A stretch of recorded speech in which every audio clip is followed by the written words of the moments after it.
The day I discovered the truth about my family began like a calm Sunday morning, the kind that smells like home, warmth, and false peace. The house was quiet, sunlight slipping through the curtains, and the people I trusted most were downstairs, laughing. I thought I belonged to them. That blood meant loyalty, that love meant safety. I couldn't have been more wrong. What I uncovered that day changed everything. It wasn't just betrayal. It was humiliation wrapped in a smile. And from that moment, I knew revenge wasn't just a choice, it was survival. My family always looked perfect from the outside. We had money, connections, and respect. My parents built a business together, and my older brother ran it after my father's health started to fail. I handled the finances, or at least, I thought I did. It was the family's pride, the symbol of everything we'd achieved.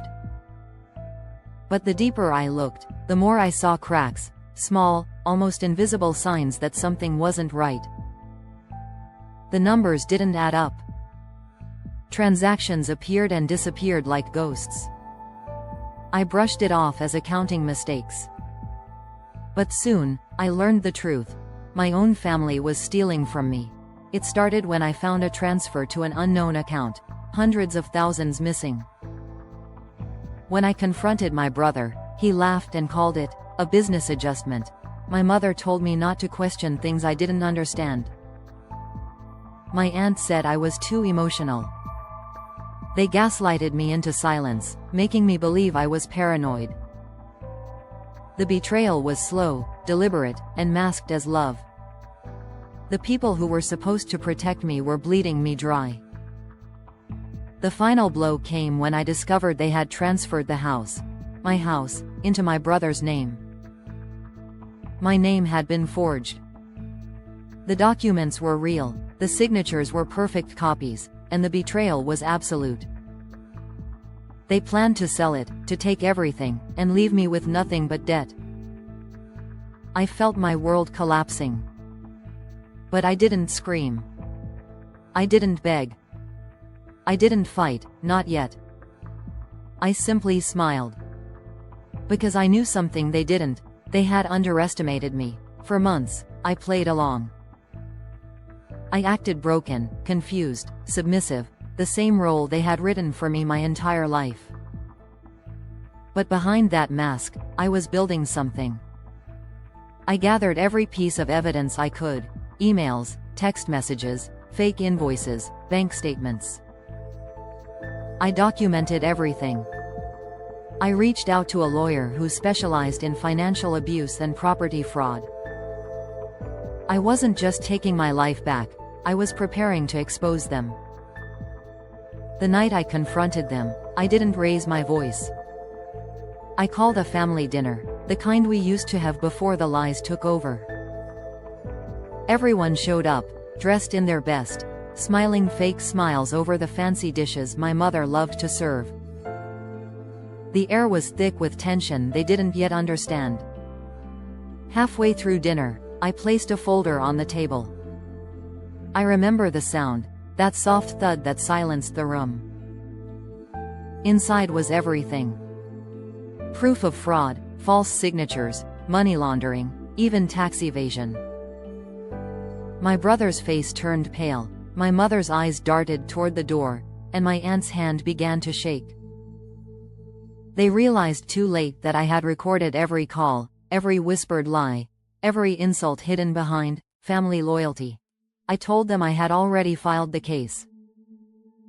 The authorities had been informed. The lawyer was waiting outside. My mother tried to play the victim. My brother tried to threaten me, saying I would destroy the family name. But I had already understood something vital: family doesn't mean loyalty when it's built on deceit. They had turned me into an outsider long before I ever fought back.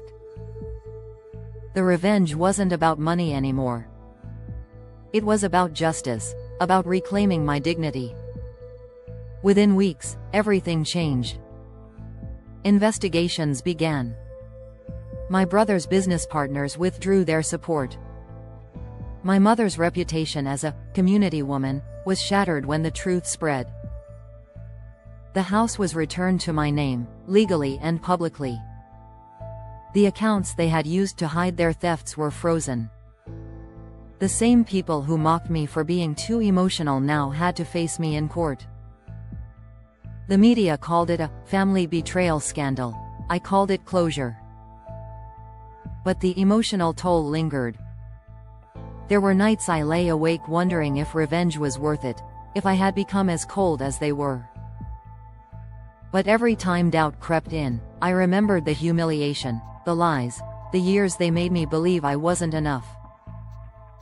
Revenge wasn't destruction, it was rebirth. It was justice for the emotional abuse they called love. Months later, I walked into the house, my house, for the first time after the trial ended. Empty, but peaceful.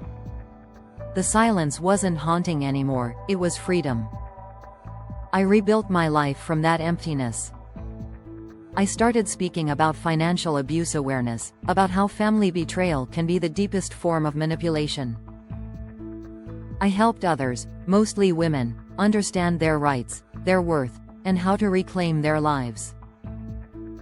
The people who betrayed me are gone from my life now.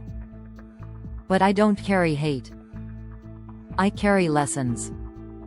The greatest revenge wasn't in what they lost, it was in what I gained: independence, confidence, and peace. If you've ever been betrayed by the people closest to you, remember this: blood may connect you, but trust defines you. Don't let anyone weaponize love to control you. You are stronger than the lies they build.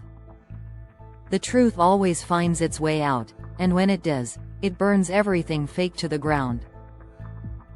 The shocking truth I uncovered didn't destroy me, it revealed me, and that, in the end, was the sweetest revenge of all.